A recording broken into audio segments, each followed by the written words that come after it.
Module 3, Critical Thinking.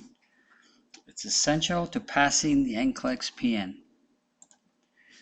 Critical thinking, what is it? It's a disciplined, clear, and logical process of making decisions. And the goal of critical thinking is to make accurate decisions. Nurses must use critical thinking to make good decisions for their patients and for passing the NCLEX. How to use critical thinking. What is the real problem the question is about is what you need to ask yourself. What is the context and details of the problem? What information do you have to answer the question with? What are the options? And which option is the most reasonable and best for the patient? Within the frames. These are the things you need to ask every time you are going and answering an NCLEX question. Let's go over the 5 steps for the nursing process. How does the nursing process teach critical thinking? It is a problem-solving approach that can be exported to many different areas of life. You could use it for all kinds of things. It's flexible for various situations, and it provides a frame to make good decisions. That's why it's part of your framework for every question. Critical thinking and the NCLEX. Most of the NCLEX PM exam is not about recognizing facts. There will be some of those questions, but there won't be that many. Many questions will have a higher level focus, such as analysis, application. The goal of the NCLEX-PN exam is to evaluate your ability to think like a nurse and work your way through a problem. The nursing process proceeds in circular direction. It allows to returning to different earlier steps if those steps are needed to make good decisions. Reassessment is often the right answer when you're looking at an NCLEX review question, and that's one of the options. It's patient-focused, not nurse-focused. The nursing process creates collaboration between the nurse and the patient because you're involving them in every step of the process.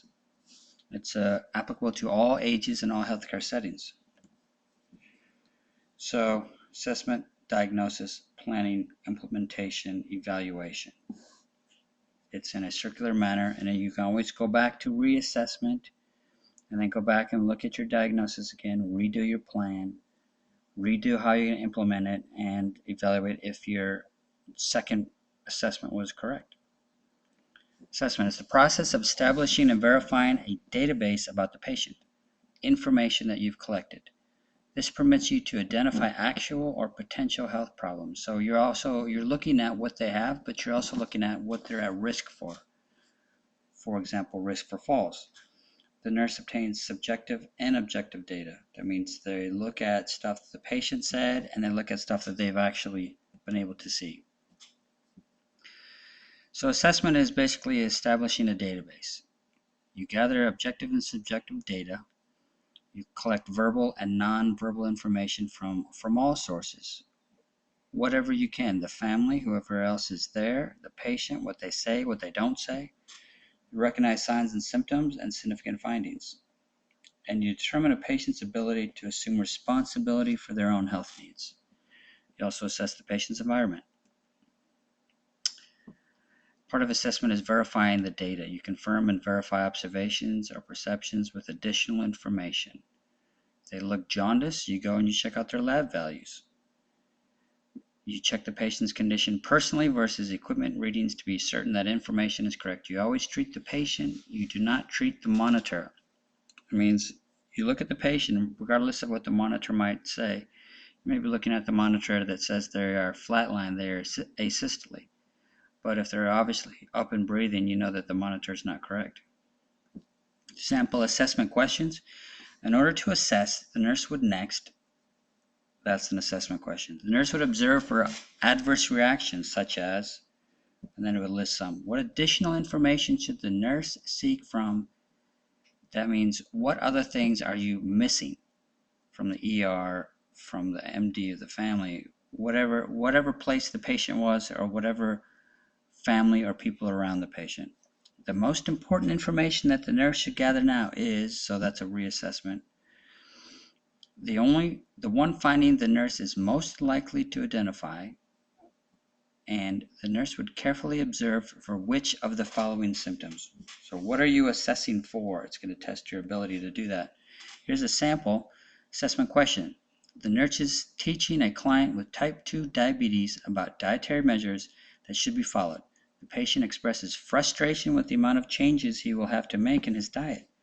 The nurse would initially identify the cause of the frustration, ignore the comment and finish teaching the session, notify the charge nurse and physician, tell the client that he can follow his diet with enough willpower. So number 2 and number 4 are obviously non-therapeutic communication, and you can rule those out immediately. Number 1 and number 3 are both something that you could do, but the key word is, what would the nurse do initially? Initially, you would identify the cause of the frustration, a reassessment. Number 3 is something you might do, but you would do it later on after this. Sample assessment question. The nurse obtains a health history from a patient admitted with shortness of breath and congestive heart failure symptoms. The patient states her daughter had strep throat 6 months ago. The nurse would expect which of the following to be significant in the health history. The patient had a sore throat after the child's illness. There is no family history of heart problems. The patient had a normal exercise stress test 2 years ago, or the patient had all her symptoms start in the last 6 months. Well, you're looking for the keyword is, 2 of the keywords are strep throat 6 months ago, and the next one is the nurse would expect to find which of the following to be significant in the health history. So the nurse would assess for what and expect what. What you're looking for is something about strep throat and streptococcus and how that might have caused or be related to congestive heart failure. In this case, what's most pertinent is the patient had a sore throat after her child's illness, meaning the patient most likely, according to this assessment, had streptococcus bacteria, which was untreated, migrated to her heart valves, caused congestive heart failure. So those are the kinds of assessments you're looking for. Here's another sample assessment question. A nurse is teaching a client with type 2 diabetes about dietary measures that should be followed. The patient expresses frustration with the amount of changes he will have to make in his diet. The nurse would initially identify the cause of the frustration, ignore the comment and finish the teaching session, notify the charge nurse and physician, or tell the client he can follow his diet with enough willpower. So similar to some of the other questions we've seen, but it just goes to the point is assessment or reassessment is almost always the right answer. In this case, it's identify the cause of the frustration. You're going to assess and find out more information.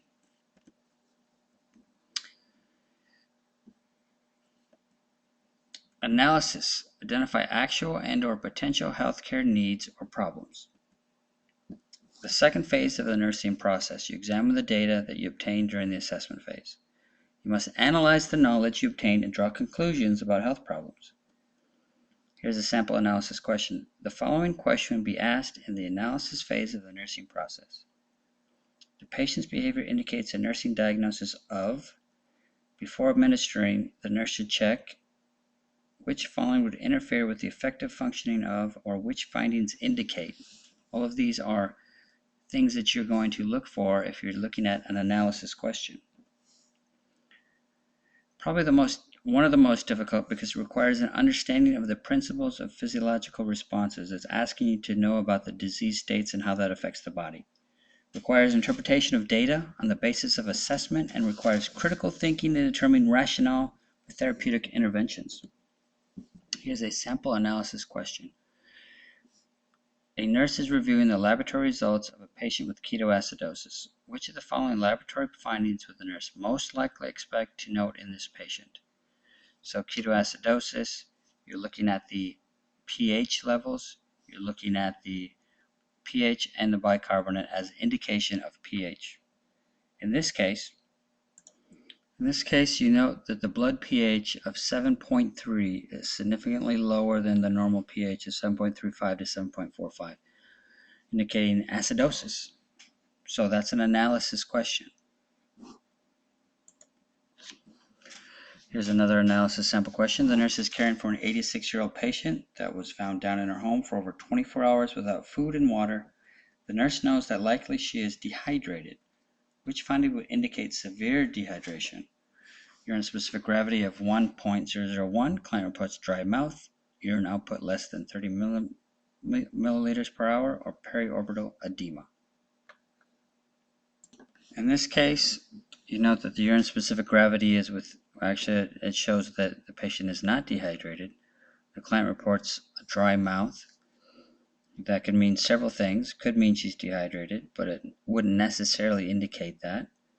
Urine output less than 30 milliliters per hour, or periorbital edema. Periorbital edema means the fluid is too much. So the only one you could possibly think that relates to severe dehydration is C. Urine output less than 30 mLs an hour.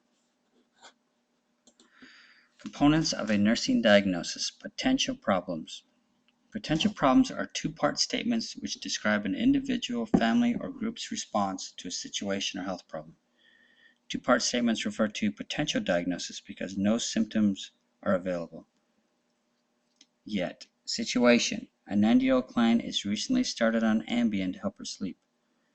So you're looking at several things. You're looking at age. You're realizing that the fact that she's going to take Ambien is going to affect her ability to get up if she gets up in the middle of the night, and you're going to diagnose that she's at risk for a fall, especially since it's a new medication. Planning. The second step in the nursing process involves determining and setting goals. So let me repeat that. Planning, the third step in the nursing process, involves determining and setting goals.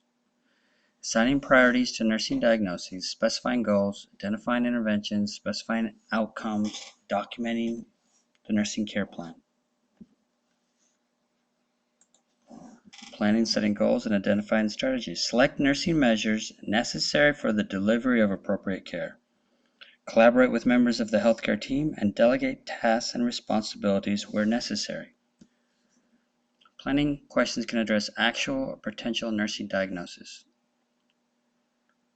Questions require prioritizing nursing diagnoses, determining goals and outcome criteria, developing a plan of care, and communicating and documenting the plan of care.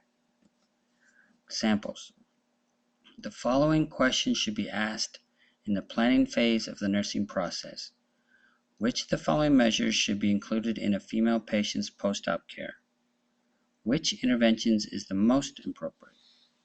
Care should include the monitoring of which item is most important for the nurse to have available prior to beginning the procedure. Which nursing intervention is the highest priority? Sample planning question. A nurse is reviewing the plan of care for a bariatric client post-gastric bypass surgery. Which nursing diagnosis is the highest priority? Meaning, which one is, according to the frames, lowest on the Maslow's hierarchy of needs, or deals with the ABCs, is a textbook question, or most closely follows the nursing process. In this case, the answers are anxiety, ineffective coping, disturbed body image, altered nutrition less than body requirements. So people who are post-gastric bypass surgery often have difficulty with their diet. They are on a liquid diet for a set period of time, and then they move forward to eating a very small amount of food frequently.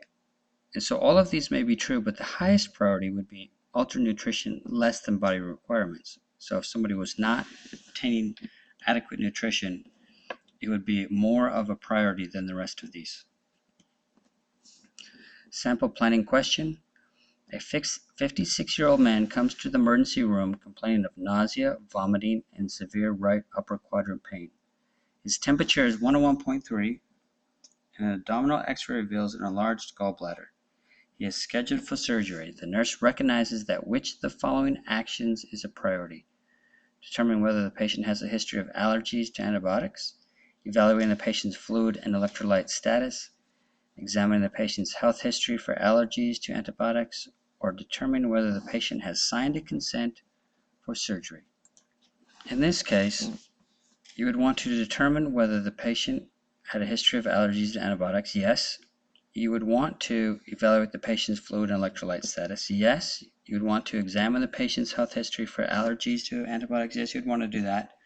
You'd also want to determine whether the patient has signed a consent for surgery. All of the above.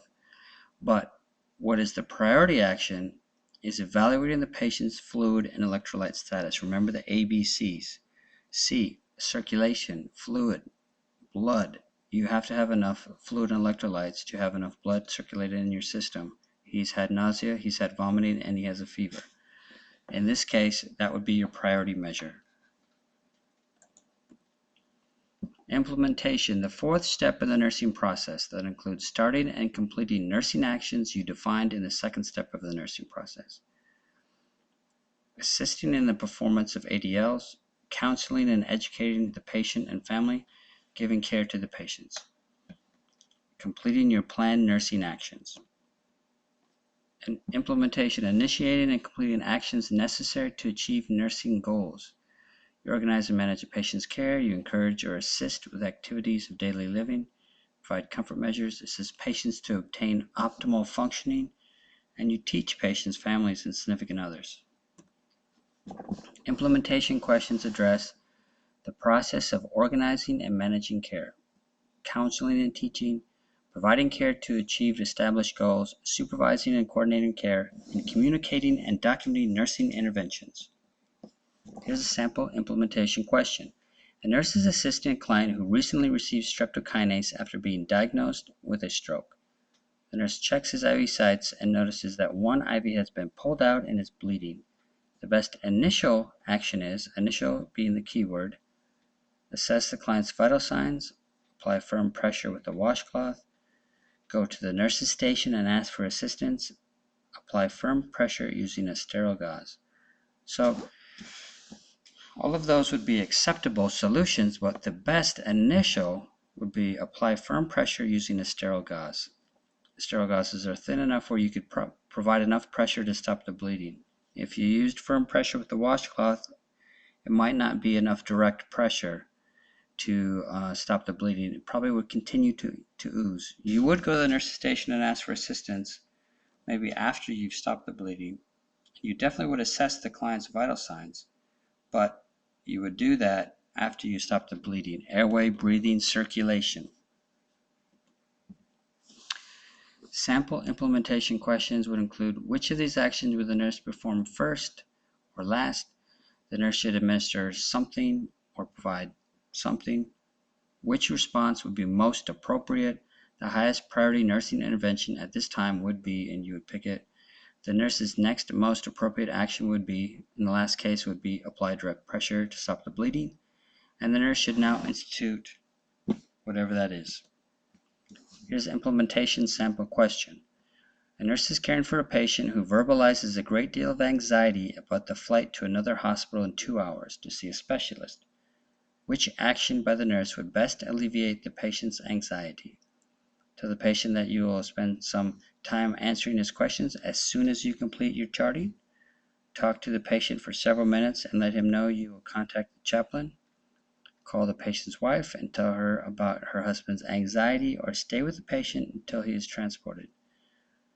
So this is one of the questions where you want to talk about the textbook answer. In this case, you would assume that this is your only patient, and so you would have time to stay with the patient until transported.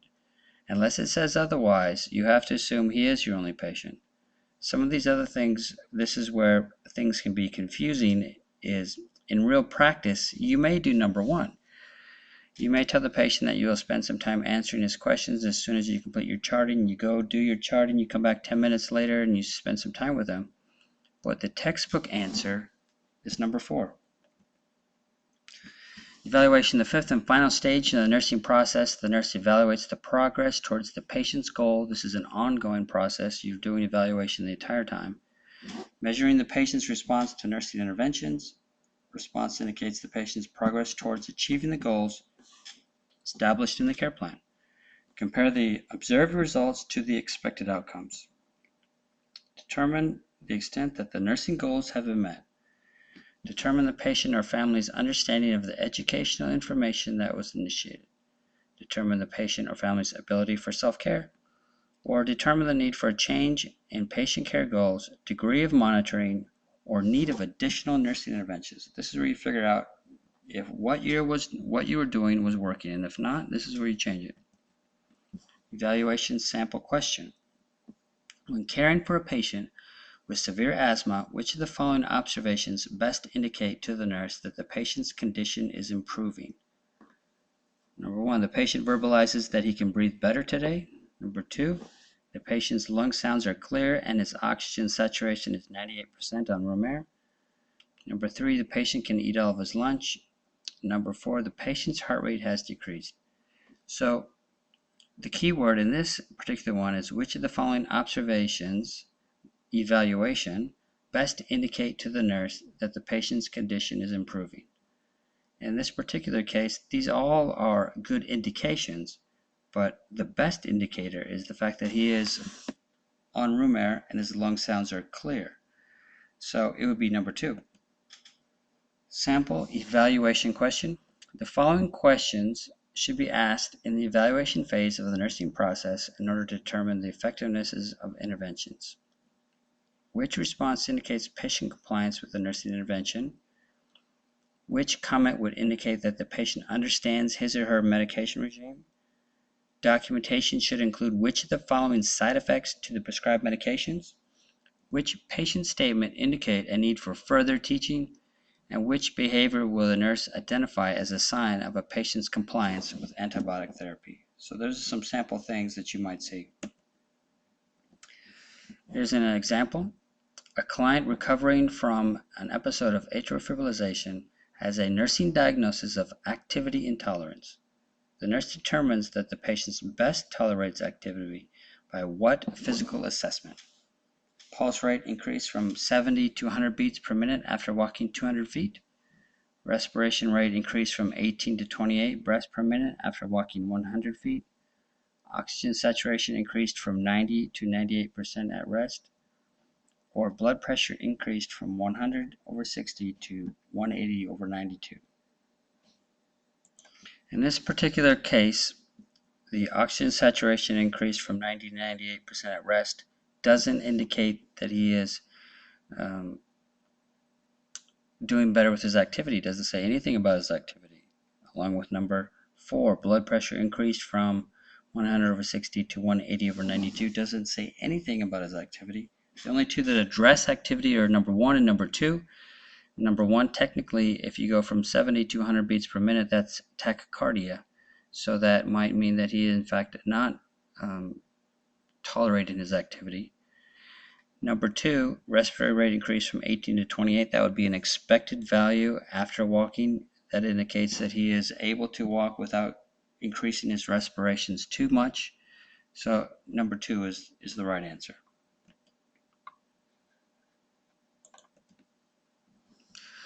Let's talk about delegating to unlicensed assistive personnel. So a licensed nurse can delegate tasks to unlicensed staff under specific circumstances in close supervision. The 5 rights of delegation is the right task. Tasks that are repetitively performed require minimal problem solving or innovation. You remember your unlicensed assistive personnel oftentimes have very little education. Number 2, right circumstances, appropriate patient setting with appropriate resources and the right timing. Number 3, the right person. The right person is delegating the right task to the right person to be performed on the right patient. Number 4, right direction. Clear, concise description of the task, including its limits, purpose, and expectations. Right information about a patient that must be communicated. Any variation needed in how the task is to be performed, and the right supervision, appropriate monitoring, evaluation, intervention, and feedback. Assignment versus delegation. Only authority, not responsibility, can be delegated. So if somebody works for me and I am the nurse, I can delegate the authority to do that task, but I am still responsible. If something goes wrong, they're going to come to me and say, this didn't happen because I have the license. You can only delegate tasks that the unlicensed staff have the skill, training, licensing, and ability to perform. Conversely, the RN cannot delegate an initial assessment to the LVN or LPN as it is outside the scope of practice. Unlicensed assistive personnel. This includes aides, orderly, nursing care assistants, patient care attendants, and technicians. They're considered to be nurse extenders, not nurses, must be supervised when giving responsibility and are accountable to the LPN or LVN. Include direct and indirect care, and must protect patients and staff from harm. Assignments must be within the scope of practice and compatible with skills and education. Registered nurse. The following aspects of the nursing process shall be performed only by registered nurses. Performance of comprehensive assessments, validation of assessment data, formulation of the nursing diagnosis for the individual client, identification of goals derived from nursing diagnosis, determination of the nursing plan of care, including appropriate nursing interventions derived from the nursing diagnosis, and evaluation of the effectiveness of the nursing care provided. Delegation sample questions. The nurse demonstrates an understanding of appropriate delegation when she assigns which patient care to the unlicensed assistive personnel.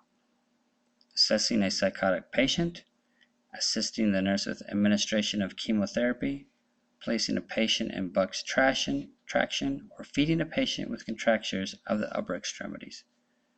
So number one is a more technical skill that will require some advanced education. Number two, obviously chemotherapy has to be administered by a chemotherapy certified RN.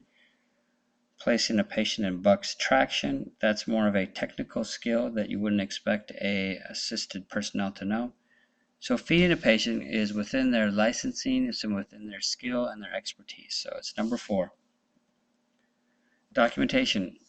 Multiple purposes exist for thorough and timely documentation. The record is the communication tool for all disciplines. It's required for legal and regulatory agencies because they need to see things that are charted and they need to see it charted appropriately. And it's essential for third-party reimbursement and the pay for performance measures. So the government, CMS, the state, they all pay money for their patients based on what they can see that you've done for them, as well as the same thing happens with insurance. Documentation. The characteristics of good documentation. Legible, majority are now electronic, so that kind of helps out. Accurate, timely, thorough, well organized, confidential, proper grammar and spelling, and approved abbreviations. Most of that has been addressed if you have an electronic health record. Summary. The NCLEX-PN will require you to use critical thinking skills for the majority of the test questions. The NCLEX-PN will require you to use the nursing process, which utilizes elements of critical thinking. And the NCLEX-PN is patient-centric, not nurse-centric.